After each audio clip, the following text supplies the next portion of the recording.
ایسی سزا سے بچنے کے لیے قیدی اور تو کچھ نہیں کر سکتے، صرف موت کی دعائیں مانگتے ہیں، لیکن انہیں موت بھی نہیں آتی۔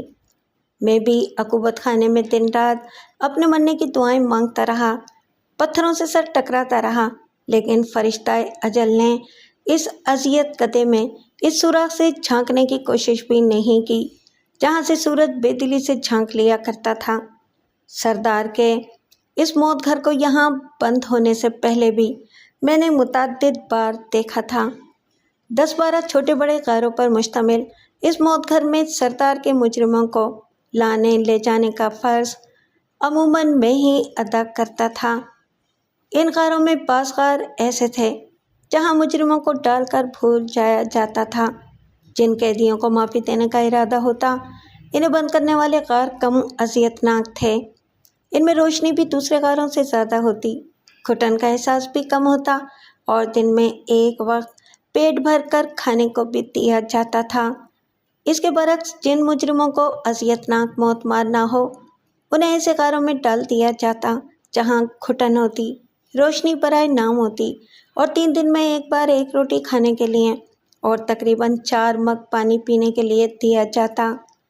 بستر نام کی کوئی چیز ان غاروں میں نہیں تھی، اور جنہیں کچھ نہیں دیا جاتا انہیں روز اول ہی سے مردہ تصور کر لیا جاتا تھا۔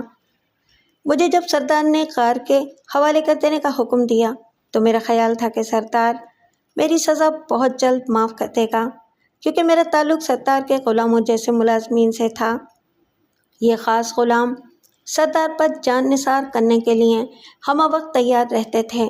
اس کے ایک اشارے پر جائز و ناجائز کی پرواہ کیے بغیر ہم ہر کام کر گزرتے تھے۔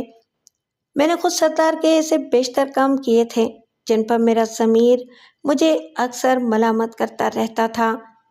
میری یہ خوش فہمی کہ سردار میری سزا جلدی معاف کر دے گا بہت جلد دور ہو گئی۔ سردار نے مجھے کھا جانے والی نظروں سے گھورتے ہوئے کہا تھا، میں اس نمک حرام کو غار میں ڈال کر بھول جانا چاہتا ہوں۔ اس فقرے کا مطلب میں خوب سمجھتا تھا۔ نہیں سردار نہیں، مجھے بھول مت جانا، میں مر جاؤں گا، رحم کرو سردار رحم۔ میں نے ہاتھ جوڑ کر گڑ گڑانے والے انداز میں کہا، لے جاؤ اسے۔ سردار نے میری بات سنی انسنی کرتے ہوئے کہا، رحم کی بھیک بزدل مانگتے ہیں اور بزدلوں سے مجھے سخت نفرت ہے۔ واقعی میں نے رحم طلب نظروں سے سردار کی طرف دیکھ کر غلطی کی تھی۔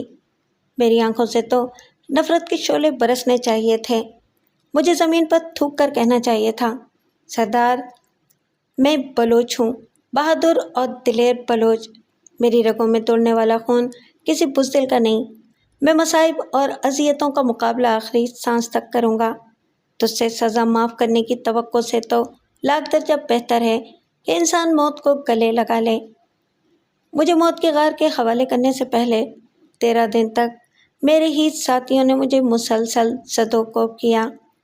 میری طرح کے 5 غلام سردار کے حکم پر مجھے مسلسل اذیتیں دے کر یہ معلوم کرنے کی کوشش کرتے رہے کہ میرا بھائی کہاں چھپا ہے۔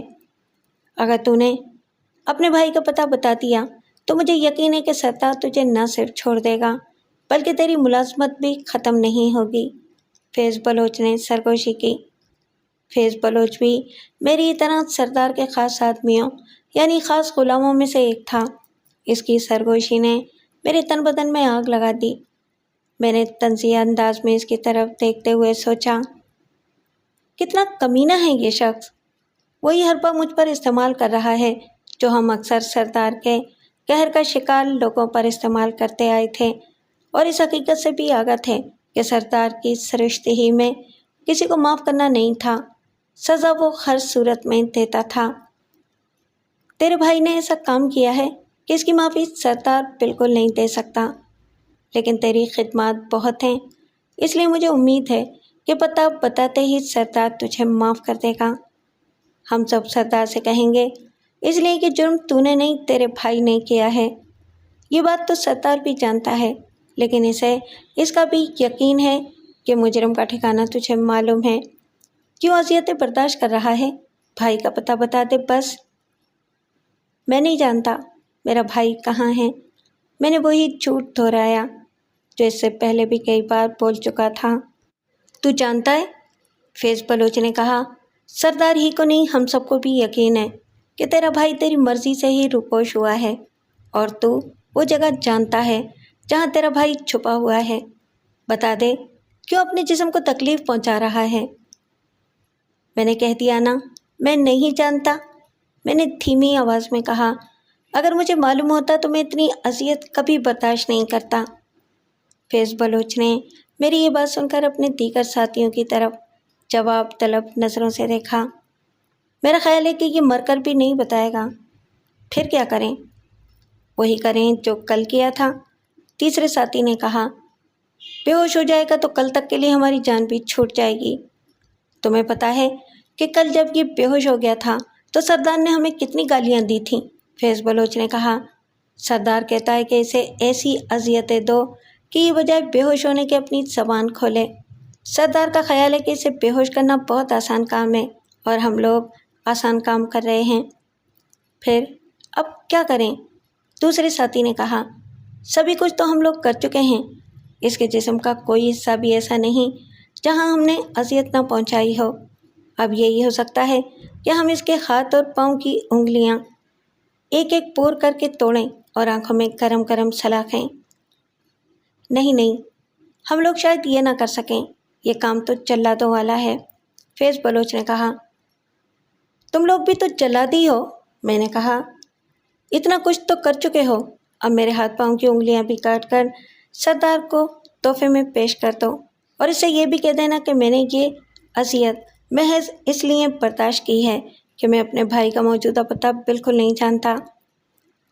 مجھے اب یقین ہونے لگا ہے کہ یہ اپنے بھائی، تمہارے اور میرے یقین کر لینے سے کیا ہوتا ہے؟ اصل میں تو سردار کو یقین آنا چاہیے۔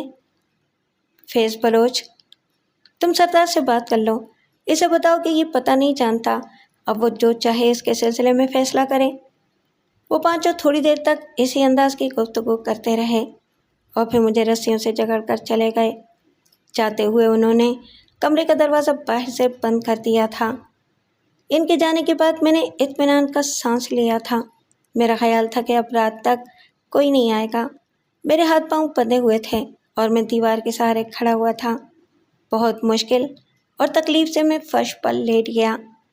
رات بھر ان ظالموں نے مجھے سونے نہیں دیا تھا، اور صبح ایک چائے کا پیالہ پلانے کے بعد اذیتیں پہنچانی شروع کی تھیں۔ یہ سلسلہ وقفے سے 4-5 گھنٹے جاری رہا، اور پھر وہ چلے گئے۔ فرش پر لیٹنے کے بعد انتہائی تکلیف کے باوجود میری آنکھ لگ گئی۔ معلوم نہیں میں کتنی دیر تک سوتا رہا۔ جب آنکھ کھلی تو اندھیرا چھا چکا تھا اور میرے حلق میں کانٹے سے پڑ رہے تھے۔ بہت دیر تک تو میری آنکھیں اندھیرے میں کچھ بھی دیکھ نہیں سکیں۔ پھر کچھ سجائی دینے لگا۔ ایک کونے میں چھوٹا سا گھڑا رکھا ہوا تھا۔ مجھے اندازہ تو نہیں تھا کہ اس میں پانی ہے یا نہیں، پھر بھی میں کھسکتے ہوئے گھڑے تک پہنچ گیا۔ پھر ایک پاؤں سے گھڑے کو ہلایا کہ معلوم ہو جائے اس میں پانی ہے بھی یا نہیں۔ گھڑے میں پانی ہوتا تو میں اسے پینے کی تمام ترکیب کرتا، لیکن گھڑا بالکل خالی تھا۔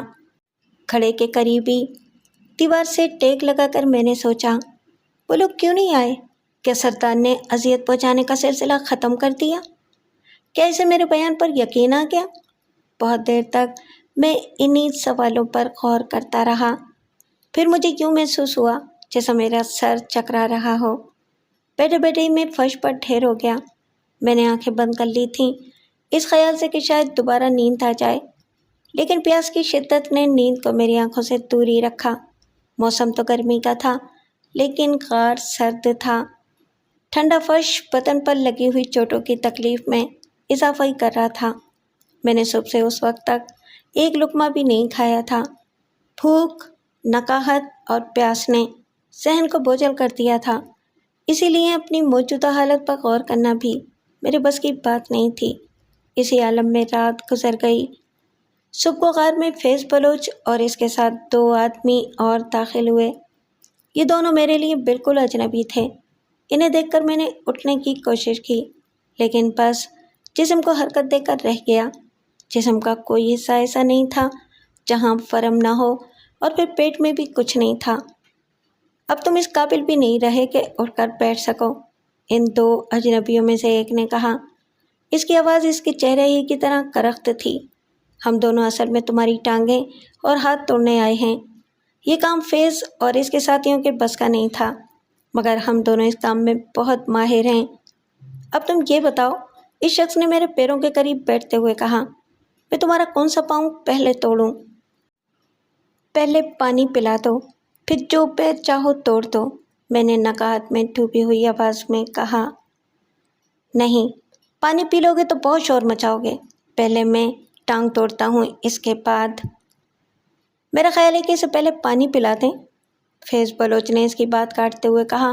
اس گھڑے میں ہم لوگ پانی رکھنا بھول گئے تھے۔ میں گھڑا دیکھ کر سوچ رہا تھا کہ اتنے دنوں میں تم لوگوں نے ایک ہی کام ٹھیک کیا، لیکن یہ اچھا کام بھی تمہاری غلطی کی وجہ سے ہو گیا۔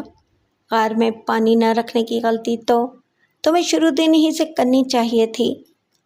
میرے پاؤں کے قریب بیٹھے ہوئے شخص نے طنزیہ انداز میں مسکراتے ہوئے کہا، تم لوگ ایسی غلطیاں کرتے رہتے تو یہ اب تک سب کچھ بتا چکا ہوتا۔ چلو کوئی بات نہیں، اب یہ بتا دے گا۔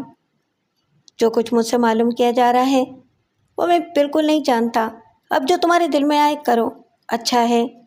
اس اذیت اور بھوک پیاس کی وجہ سے میری جان جلدی نکل جائے گی، مرنے کے بعد تو تم لوگ میری لاش کو اذیت نہیں دو گے، میں نے اپنی بچی کچی توانائی کو یکجا کرتے ہوئے کہا۔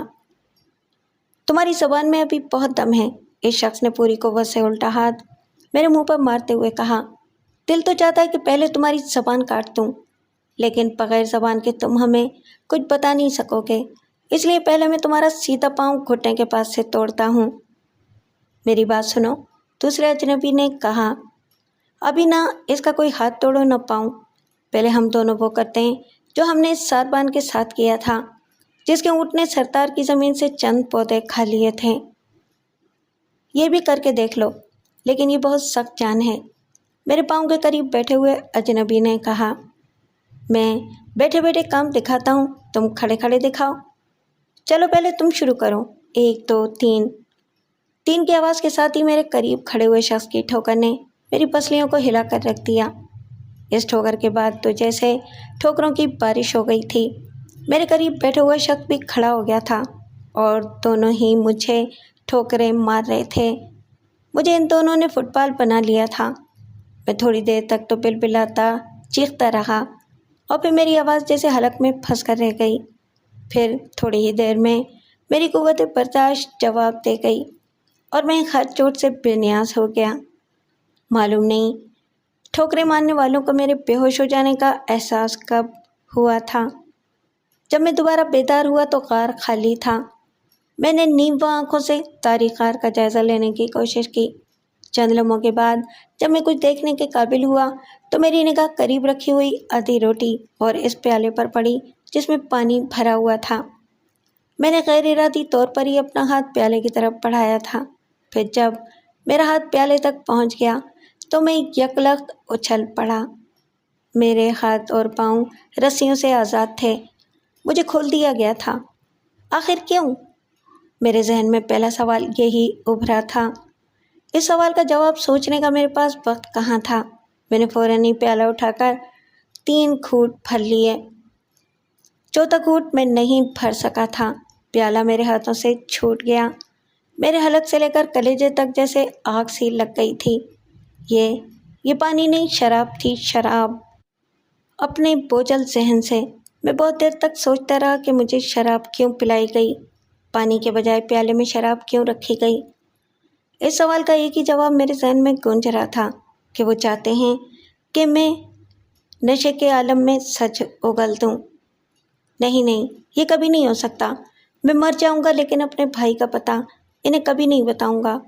میں نے سوچا، گو کہ میں نے شراب کے صرف 2-3 گھونٹ پیے تھے، لیکن مجھے یوں محسوس ہو رہا تھا جیسے میرا سر چکرا رہا ہو۔ میری پیاس مزید بڑھ گئی تھی اور میں پیٹ میں ایٹھن سی محسوس کرنے لگا تھا۔ میں خود کو سنبھالنے کی کوشش ہی کر رہا تھا کہ دروازہ کھلا اور پھر وہی دونوں اجنبی کھولی میں داخل ہوئے۔ پی لیا تم نے پانی؟ ان میں سے ایک نے پیالے کی طرف غور سے دیکھتے ہوئے کہا۔ نہیں، شاید تم نے پھینک دیا۔ بولو، پھینک دیا کہ پی لیا؟ اس شخص کے سوال کا جواب دینے کے بجائے میں نے خاموش رہنے ہی میں عافیت سمجھی۔ تم دوسرا پانی لے آؤ، اسے ہم خود پلائیں گے۔ میرا خیال ہے کہ اس نے پھینک دیا۔ جاؤ جلدی کرو، اب اپنے پاس وقت بہت کم ہے، دوسرے شخص نے کہا۔ بیکار ہے، پہلے شخص نے سوچ میں ڈوبے ہوئے لہجے میں کہا۔ میرا خیال ہے کہ پینے کے بعد یہ ہمارے کسی کام کا نہیں رہے گا۔ ویسے بھی مجھے تمہارا خیال ٹھیک ہی لگتا ہے، یہ مر جائے گا لیکن کچھ بتائے گا نہیں۔ اگر یہ ہمارے ہاتھوں ضائع ہو گیا تو سردار کو جواب دینا مشکل ہو جائے گا۔ بہتر یہی ہے کہ اسے بتا دیا جائے کہ… تو کیا ہم اپنی ناکامی کا اعلان کر دیں؟ یہ ناکامی کا اعلان نہیں ہے، سردار سے پوچھ لیں گے کہ اگر یہ بغیر بتائے مر گیا تو پھر تم خود ہی بات کرنا۔ ٹھیک ہے چلو، ہمارے ہاتھوں بہرحال اسے مرنا نہیں چاہیے، ورنہ اس بار سردار بہت سختی سے جواب طلب کرے گا۔ محسن کے سلسلے میں تو اس نے ہم دونوں کو معاف کر دیا تھا، لیکن اس کے معاملے میں وہ بخشے گا نہیں۔ محسن کی بات دیگر تھی۔ وہ دونوں کھولی سے باہر نکل گئے۔ ان کے جاتے ہی میں نے آنکھیں کھلی رکھنے کی جدوجہد ترک کر دی۔ آنکھیں بند ہوتے ہی میرے ہوش بھی کوچ کر گئے تھے۔ معلوم نہیں پھر کتنی دیر بعد میں جاگا تھا۔ اٹھو، اب موت کے غار میں جا کر خوب سو لینا۔ میں نے بولنے والے کی طرف غور سے دیکھا، وہ فیض بلوچ تھا۔ شاید مجھے جگانے کے سلسلے میں فیض نے میرے منہ پر پانی مارا تھا۔ میرا چہرہ پانی سے شرابور تھا۔ اٹھ سکتے ہو کہ نہیں؟ میں نے کوشش تو بہت کی لیکن اٹھ نہیں سکا۔ اٹھاؤ اسے، فیض بلوچ نے اپنے ساتھیوں سے کہا۔ پہلے اسے اٹھا کر کھڑا کرو، پھر آہستہ آہستہ لے چلو۔ جب میں اٹھ ہی نہیں سکتا تھا تو پھر چل کیسے سکتا تھا؟ مجھے اپنا ایک ایک پاؤں کئی من کا محسوس ہو رہا تھا اور میں باوجود کوشش کے چند قدم بھی نہیں چل سکا۔ پھر میں نے بڑی مشکل سے گردن کو اس انداز میں ہلانے کی کوشش کی کہ میں چل نہیں سکوں گا۔ فیض بلوچ نے مجھے گردن نفی میں ہلاتے ہوئے دیکھ لیا تھا۔ میرا خیال ہے کہ یہ چل نہیں سکتا، اسے اٹھا کر لے چلنا پڑے گا۔ چلو ٹھیک ہے، ہم اس لاش کو اٹھا لیتے ہیں، فیض بلوچ کے ساتھیوں میں سے ایک نے کہا۔ آدھے گھنٹے بعد میں موت کے غار میں بےکار و مددگار پڑا تھا۔ جب حواس کچھ بحال ہوئے تو میں نے لیٹے لیٹے سوچا تھا، اب میں سکون سے مر سکوں گا۔ اپنے بھائی کو زندہ رکھنے کے لیے میں نے بہت ظلم، بڑی اذیتیں برداشت کی تھیں۔ ہر لمحہ مجھے یوں لگتا تھا جیسے میرا دم نکل جائے گا۔ دم نکلنے کا تصور میرے لیے دل خوش نہیں ہوتا تھا۔ میں سمجھتا تھا کہ مر جاؤں گا تو اذیتوں سے بچ جاؤں گا اور یہ خطرہ بھی ٹل جائے گا کہ کہیں اذیتیں میری زبان نہ کھول دیں۔ مجھے اپنے چھوٹے بھائی ظفر بلوچ سے بہت محبت تھی۔ میں نے اسے اپنی اولاد ہی کی طرح پالا تھا۔ وہ مجھ سے 10 سال چھوٹا تھا۔ اس کی پیدائش سے صرف 3 ماہ پہلے میرے والد صاحب انتقال کر گئے تھے۔ انہیں ایک سفر کے دوران سانپ نے ڈس لیا تھا، چونکہ وہ آبادی سے میلوں دور تھے، اس لیے انہیں کوئی علاج میسر نہیں آ سکا۔ والد صاحب کے اچانک مر جانے کے صدمے نے والدہ کی کمر بھی توڑ دی تھی۔ اس صدمے نے انہیں 3 سال بھی زندہ نہیں رہنے دیا۔ میرے والد کے مرنے کے صرف 2 ماہ بعد ظفر نے اس دنیا میں آنکھیں کھولی تھیں۔ والدہ کے انتقال کے بعد ظفر کی پرورش کی ذمہ داری ایک طرح سے مجھ پر ہی تھی، حالانکہ میری اپنی عمر اس وقت صرف 10 سال تھی۔ میری پھوپھی اور چاچی نے میرا بہت ساتھ دیا۔ اگر یہ دونوں عورتیں میری مدد نہ کرتیں تو شاید ظفر کے ساتھ میں بھی مر جاتا۔ ہمارا گاؤں بلوچستان کے شمال مشرقی حصے کے ایک پہاڑ کے دامن میں واقع ہے۔ بلوچستان کا یہ حصہ بہت سرسبز و شاداب ہے۔ میں کبھی کھیتوں میں کام کرتا، کبھی مویشی چراتا اور کبھی ساربانوں کے ساتھ اپنے گاؤں سے میلوں دور نکل جاتا۔ پہاڑوں پر چڑھنا، اترنا، اونٹوں کو چرانا، ان کی دیکھ بھال کرنا، گیت گانا اور نغمے الاپنا۔ 15 سال کی عمر تک میں نے سبھی کو سیکھ لیا تھا۔ جب میرا بھائی گاؤں میں کھیلتے کودتے 5 سال کا ہوا تو میں 15 سال کا ہو گیا تھا، لیکن میں 15 سال سے زیادہ ہی کا لگتا تھا۔ زمانے کے سرد و گرم نے میری عمر میں 4-5 سال کا اضافہ ہی کر دیا تھا۔ گاؤں کے جس مولوی سے میں نے کلام پاک پڑھا تھا، وہی مولوی ظفر کو بھی پڑھا رہا تھا۔ ایک دن میں نے مولوی سے بات کی تھی کہ وہ ظفر کو قرآن ہی نہیں اسکول کی کتابیں بھی پڑھایا کرے۔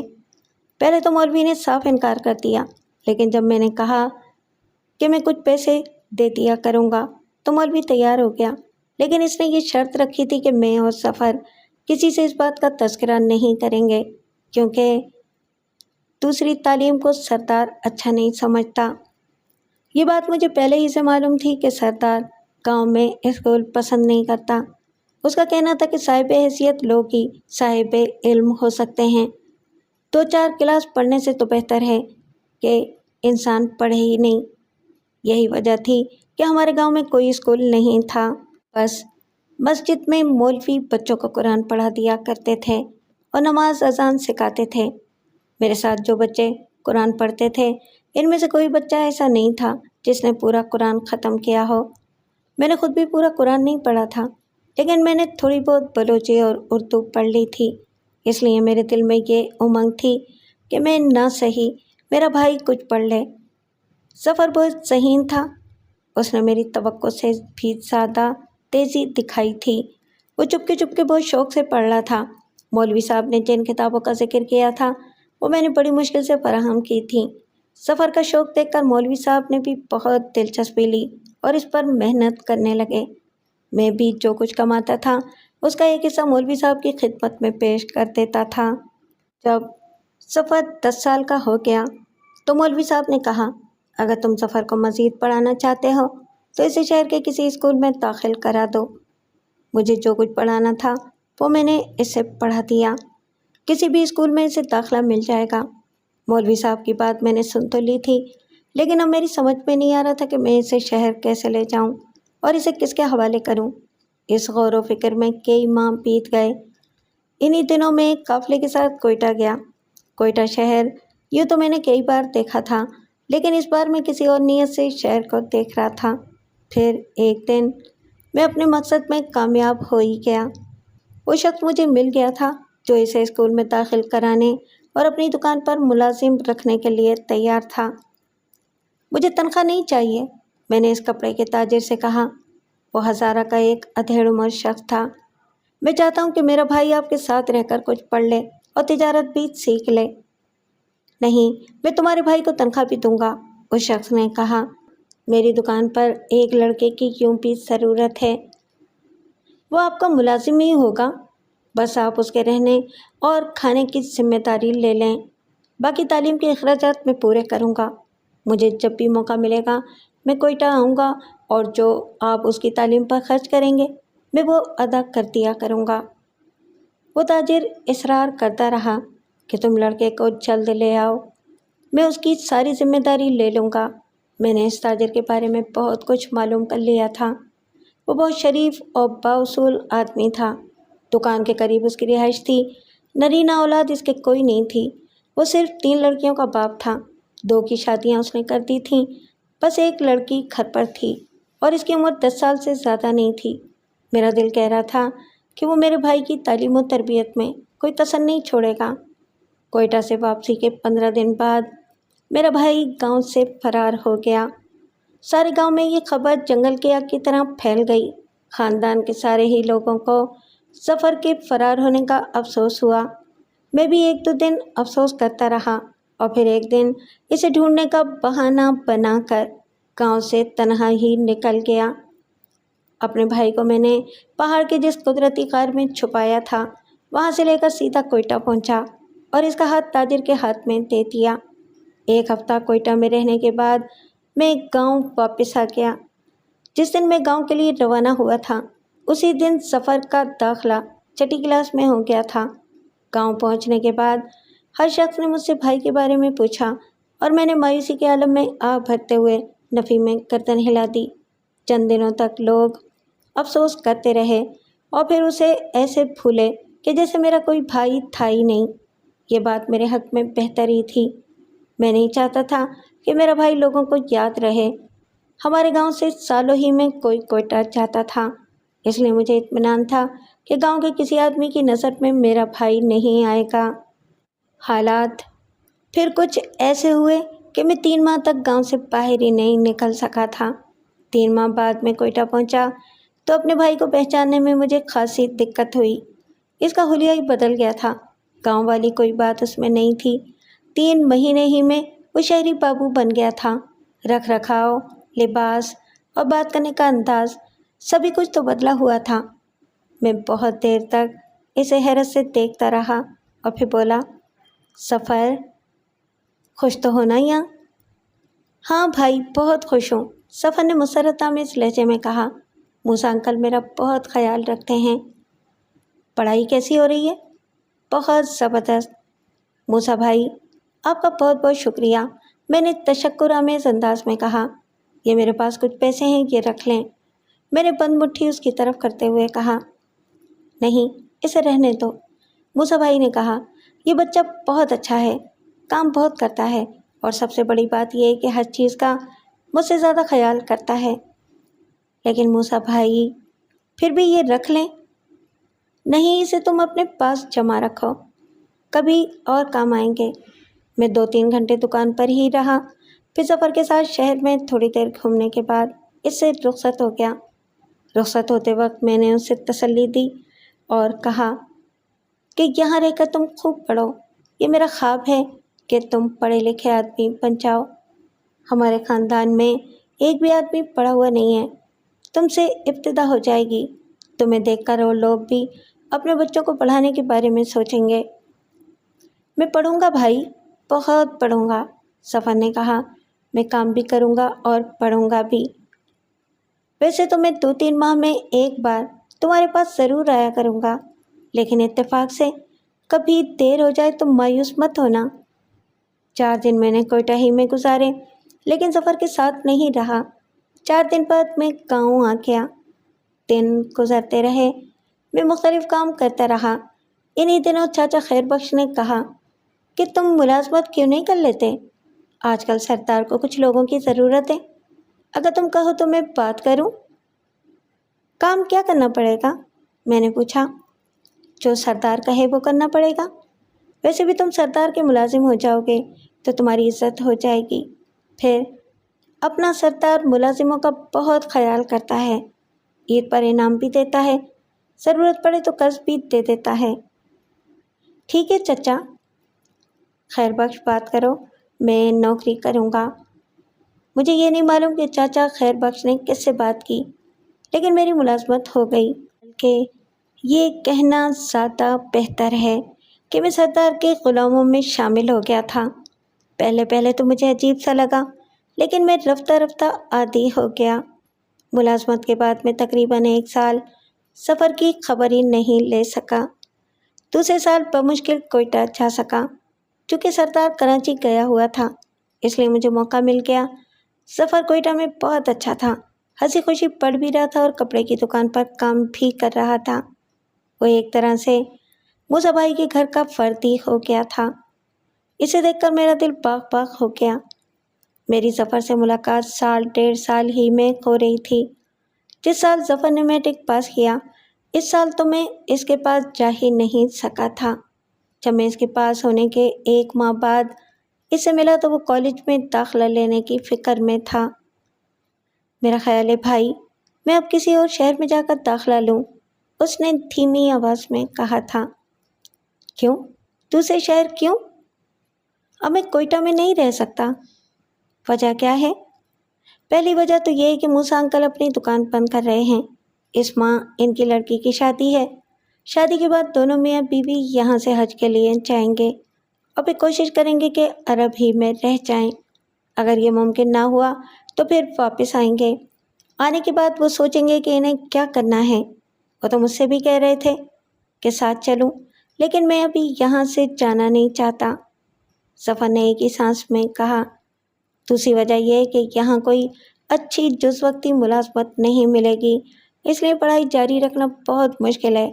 بہتر یہ ہے کہ میں یہاں سے حیدرآباد یا پھر کراچی چلا جاؤں۔ اور تیسری وجہ یہ ہے کہ گزشتہ دنوں گاؤں کے کچھ لوگوں نے نہ صرف مجھے دیکھ لیا بلکہ انہوں نے شناخت بھی کر لیا ہے۔ یہ کیا کہہ رہے ہو تم؟ میں ٹھیک ہی کہہ رہا ہوں، ظفر نے کہا۔ وہ لوگ آپ کو اطلاع دینے کی بات کر رہے تھے۔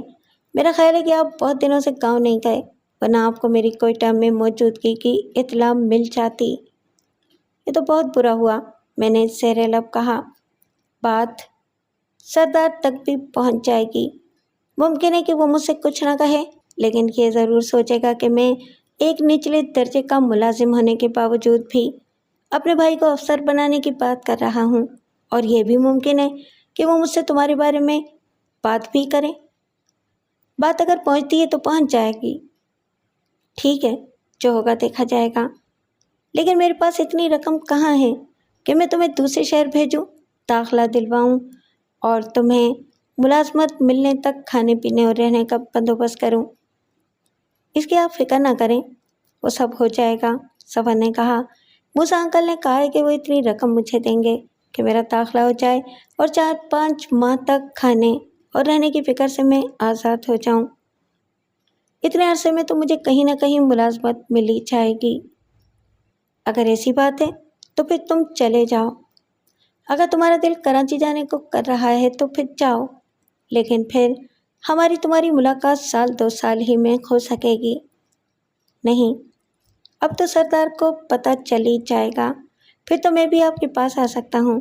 کبھی آپ میرے پاس آئیں اور کبھی میں۔ پھر میں کون سا مستقل کراچی میں رہوں گا؟ مجھے بس کچھ اور تعلیم حاصل کرنا ہے، اس کے بعد تو کوئٹہ میں کوئی سرکاری ملازمت کروں گا۔